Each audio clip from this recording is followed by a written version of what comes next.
करीब 1 साल बाद नोएडा प्राधिकरण ने फिर से रेजिडेंशियल प्लॉट्स की स्कीम लॉन्च की है। इस बार 35 प्लॉट्स ई ऑक्शन के जरिए उपलब्ध होंगे। आज हम एक इंपॉर्टेंट अपडेट पर बात करने वाले हैं। नोएडा प्राधिकरण ने करीब 1 साल बाद रेजिडेंशियल प्लॉट्स की फ्रेश स्कीम लॉन्च की है। इस बार अलग अलग सेक्टर्स में 35 प्लॉट्स उपलब्ध होंगे और इनका अलॉटमेंट पूरी तरह से ई ऑक्शन के जरिए किया जाएगा। अब डिटेल्स पर नजर डालते हैं। आवेदन प्रक्रिया 3 अक्टूबर से शुरू होकर 30 अक्टूबर तक चलेगी और एप्लीकेंट्स को अपने सारे डॉक्यूमेंट्स 4 नवंबर तक जमा करने होंगे। सेक्टर की बात की जाए तो इसमें शामिल हैं सेक्टर 41, 44, 48, 51, 53, 56, 61, 72, 99, 105, 122 और 151। मतलब पुराने डेवलप्ड सेक्टर्स और कुछ अपकमिंग सेक्टर्स जो हैं, दोनों का ब्लेंड। इस योजना में एप्लीकेंट्स को 2300 रुपए का प्रोसेसिंग फीस देना होगा और जो बिडर रिजर्व प्राइस से हाईएस्ट रेट लगाएगा उसे प्लॉट मिल जाएगा। ध्यान देने वाली बात यह है कि रिजर्व प्राइस के ऊपर कम से कम 50,000 रुपए एक्स्ट्रा बिड करना जरूरी होगा।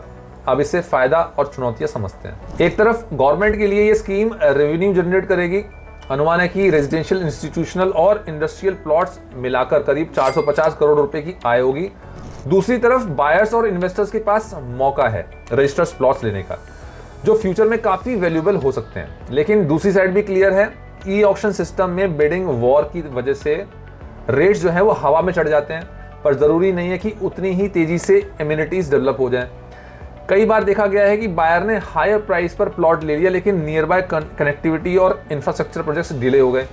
ऐसे केसेस में बायर्स का पैसा ईयर्स तक फंसा रह सकता है। मेरे हिसाब से ये स्कीम उन लोगों के लिए बेस्ट है जो जेन्युइनली लॉन्ग टर्म व्यू देखते हैं। यानी कि अगर आप घर बनाने या 7 से 10 साल तक का इन्वेस्टमेंट होल्ड करने के इरादे से जा रहे हैं तो ठीक है, लेकिन अगर आप शॉर्ट टर्म फ्लिप या क्विक गेन के लिए सोच रहे हैं तो ये रिस्क बहुत हाई रहेगा। एक और पॉइंट, पहले से रिजर्व प्राइस और आसपास के जो प्रॉपर्टी रेट्स की रिसर्च बहुत जरूरी है। सिर्फ गवर्नमेंट स्कीम है तो सेफ है सोचकर बिड करना सही अप्रोच बिल्कुल भी नहीं होगा।